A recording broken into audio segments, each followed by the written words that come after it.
that's a good point. Look, I don't know that we have any sort of clear direction anymore. Like you said, there's a lot of fatigue. There's a lot of frustration, I would guess. And we're in what now? We're in our, I think, fourth or fifth president. Fifth president right now. We're due to have elections pretty soon next year, and the sort of up and down journey that South Africa has been through just since '94 to where we are right now has been very indicative of like we're lacking something very key. And as much as we want to be all we can be, we've got the potential for greatness, but somewhere there seems to be a major disconnect. And I wonder if that doesn't come from a place where we don't know what policies to put in place for to open up the gates for investment, or we don't know, what our international standing should be in various instances. I mean, we had an issue with Al Bashir, who was here, and we didn't know how to play that off. People don't give Zuma the kudos that he deserves for BRICS. That was his brainchild, and now we've got investment and trade with partners that weren't really on our radar before. So where do you think our president right now needs to go?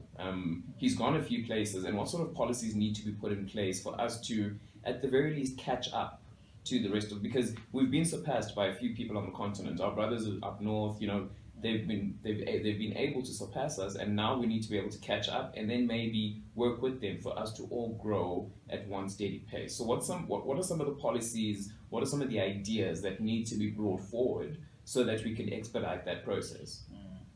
Yeah, I think that's a good reading of where we are, and I think that on the one hand, the current president has an unenviable task. It's not pretty. He's inherited quite a messy set of affairs. Mm-hmm. I think for me, what needs to happen is that the economics conversation needs to be less. I don't know what word to use, but less stale. Mm-hmm. I think we've been sort of battering the same drum for years, Mm-hmm. the same thing, just calling it different things, but when you look at its core, it's the same thing. So I think there needs to be a bolder sort of outlook and a willingness to experiment Mm-hmm. and sort of tamper rather with what we have. Okay. Because the fundamentals, I think we've proven that the fundamentals are there and the fundamentals are in place. Mm-hmm. And I think that's what other countries have been able to do. They've been able to look outside the conventional wisdom of the primacy of the market, so to speak. Mm-hmm. And interestingly that you mentioned BRICS and how you always hear that South Africa needs to justify its place in BRICS. It's not as big as the others, etc. But I'm always thinking, hold on, there's a political imperative that informs South Africa in BRICS, and it can't be underestimated or downplayed. Sure. And if you look at the common characteristic of the BRICS countries, Mm-hmm. and for example, the kind of ridiculous growth rates they've been able to achieve and the number of people they've been able to lift out of poverty, into middle classes, etc. Mm-hmm. The common characteristic between all these countries is that these countries' governments Mm-hmm. are both players, key players in the economies, and that is what is needed, I believe, to set or to get going on a developmental trajectory, so to speak. Mm-hmm. Is where, unfortunately, because of the sort of asymmetries of the past, etc., you need like an actor like the government to sort of safeguard Mm-hmm. certain sectors and allow people who were previously marginalized to become meaningful players in those sectors. And I think to some extent, South Africa as a country, we've been a bit apologetic about it. Mm-hmm. And Mm-hmm. I think it's about time that we step out of that mindset of being Mm-hmm. apologetic Mm-hmm. and be bold and take risks Mm-hmm. and experiment, Okay. and tamper with the fundamentals Mm-hmm.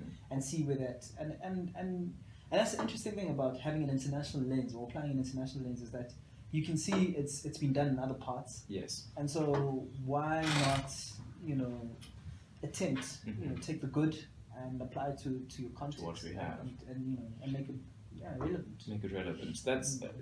That's going to be quite a formidable task for our president, though, because he, like you'd said, has inherited what some might say is a pure mess from the onset, and it's very difficult to sort of say this is where you need to start because there's so much that's wrong, and also you feel like this is somebody swinging from vine to vine trying to grab one that's going to hold them. And that's not the position you want somebody in, especially when he's surrounded himself and given himself the task of, I will be the one to pull us out of this mess that we've come out of. And we had President Mandela for a term, we had President Mbeki for almost 2.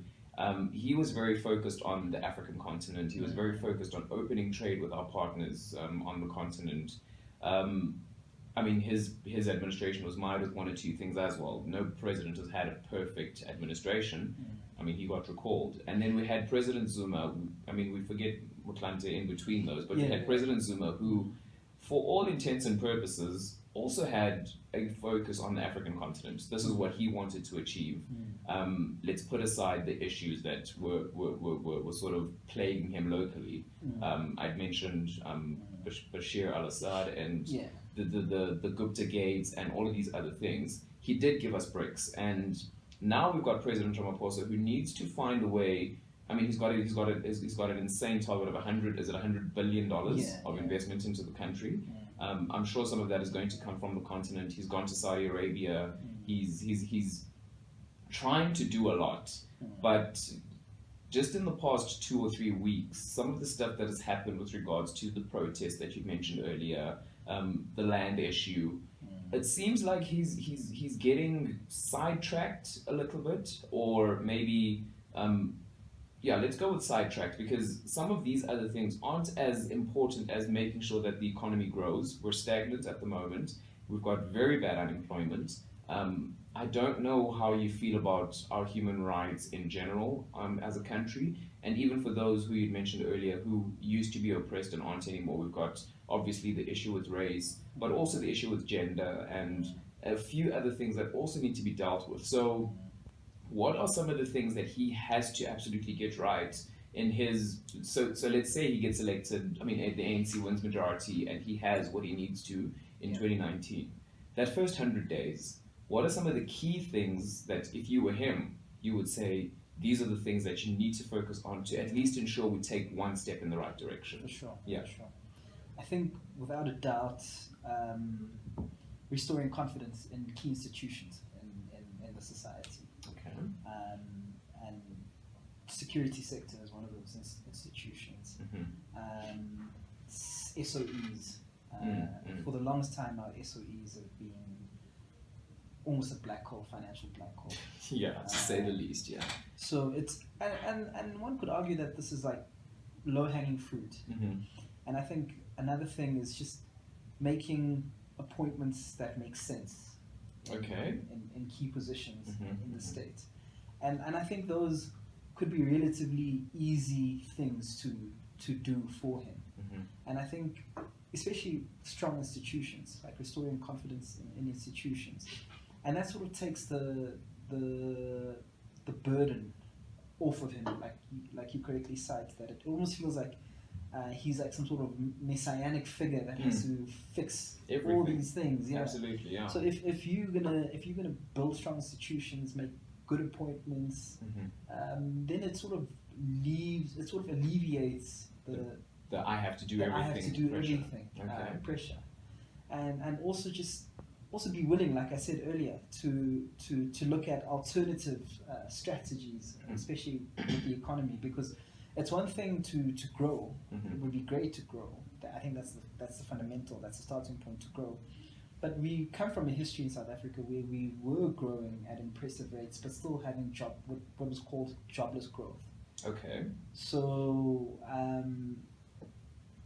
things like that. You know, how do you address? How do you make sure that you're not just growing, but you're growing and people are meaningfully participating in the economy? Growth. Okay. But I think for me, those things, you know, being able to build strong institutions, make good key appointments, restore confidence, and I think, especially now, something that's become topical, and I'm so glad it is topical, is the issue around gender and gender-based violence. I think it's exceptionally important, and you can't be seen to be ambivalent. And for me, that for me is going to be a huge issue for him to tackle and to try and fix and to take seriously. So